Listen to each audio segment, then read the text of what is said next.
Another spooky hunting story.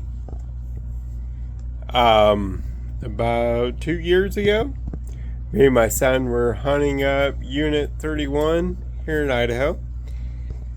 And he was behind me. We were trailing this group of does. He wanted to shoot a buck, so I was like, that's fine. We can go find you a buck. Got this creepy feeling something was like up behind us, watching us, and just stalking us the whole time we were out there hiking up Unit 31 up by Monroe Creek. Couldn't figure it out. So I told my kid, Paxton, that's his name, I go, son, stop. Just stop. And where we stopped, there was this little ravine where the creek ran through, and there's a bunch of buckbrush and a bunch of whole other shit going on there, and then a bunch of timber on the other side, and then it was buckbrush up the other. So on like the east side of the hill, when you went down through the ravine, headed east, bunch of timber.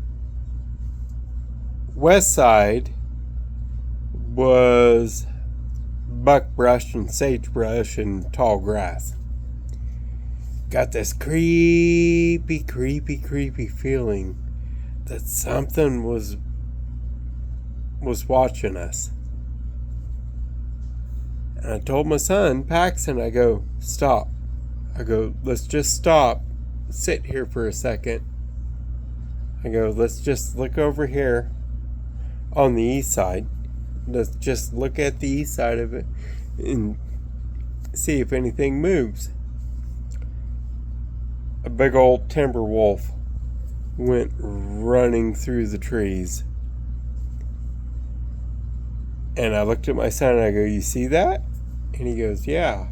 I go, he was hunting us. And I go, he's not alone.